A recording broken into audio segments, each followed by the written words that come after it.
Across the United States, a massive deportation operation is underway. Thousands of undocumented migrants are being arrested, detained, and put on flights back to their home countries.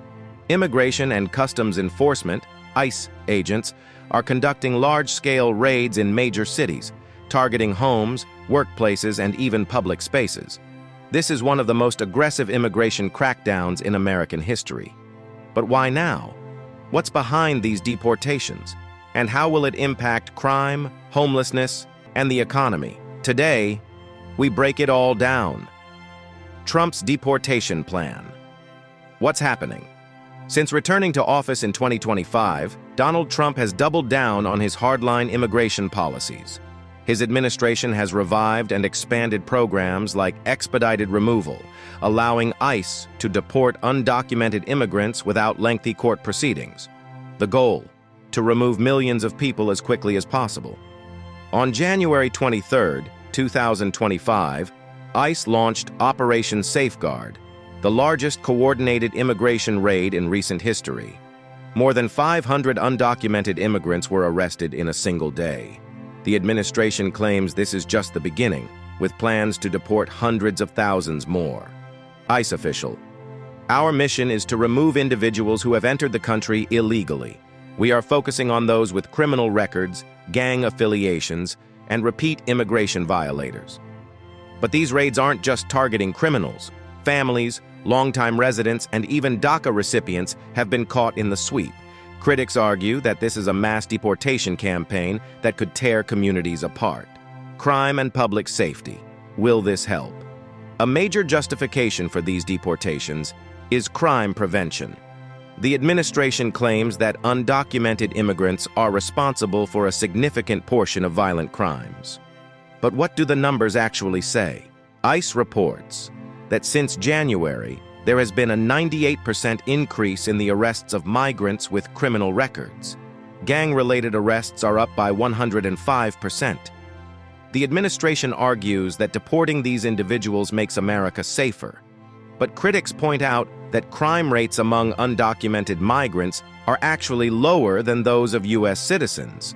So, is this really about safety, or is it about politics?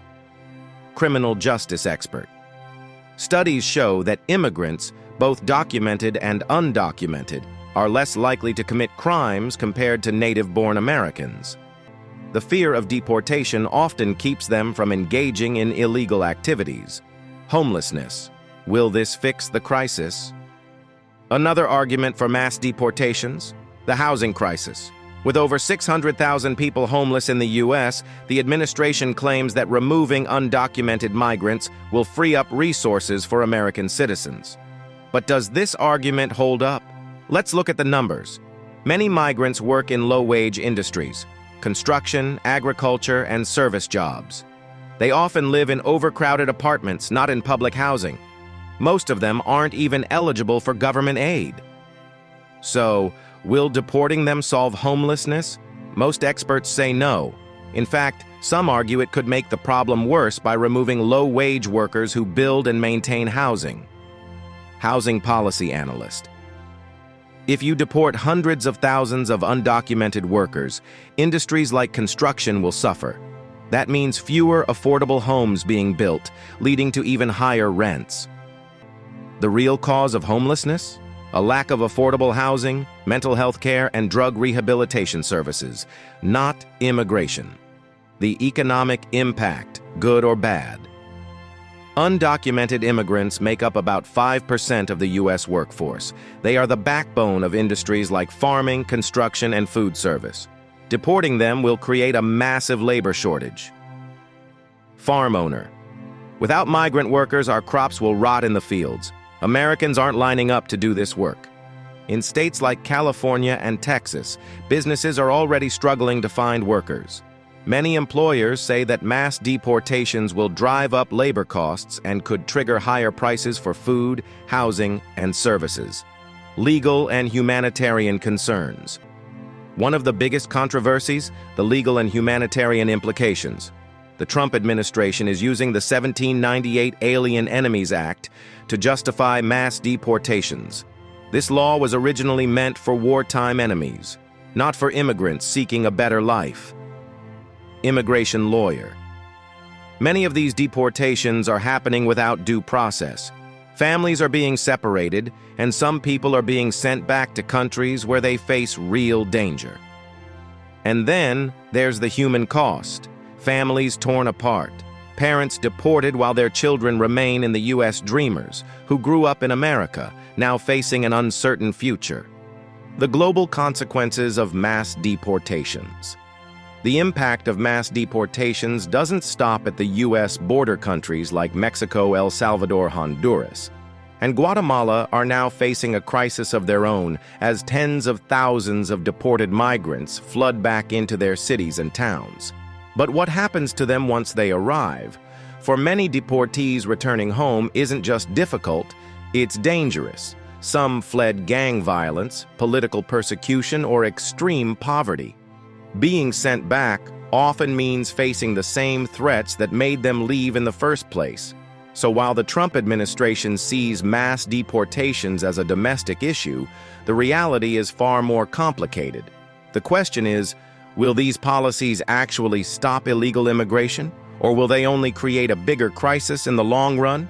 Impact on border security and smuggling networks. With mass deportations ramping up, the situation at the U.S.-Mexico border is becoming even more chaotic. The demand for illegal re-entry has skyrocketed, and smuggling networks are thriving. Migrants who are deported often attempt to return, this time through even more dangerous and illegal routes. The Trump administration has responded with a military-style approach, deploying more National Guard troops and expanding border wall construction. However, experts warn that tougher border security could lead to more deaths in the desert and push migrants into the hands of dangerous cartels. Former smuggler. Every time the U.S. tightens immigration laws, smugglers make more money. People are desperate, and they will pay whatever it takes to cross. Increased deportations also mean more business for criminal organizations that exploit migrants. Some deported individuals are even recruited into gangs like MS-13 after being sent back to their home countries with no options left. So, is this policy truly making America safer? Or is it creating a cycle where deported migrants become more desperate and vulnerable to criminal exploitation? Public reaction, protests, and resistance. As deportations ramp up, so does public resistance. Protests are erupting across the country. Sanctuary cities are vowing to defy federal immigration enforcement. Advocacy groups are offering legal aid to those affected. We are not going to stand by while families are torn apart. This is un-American. What happens next? So, what happens next? Trump has vowed to deport millions. His administration says it will use every legal tool available.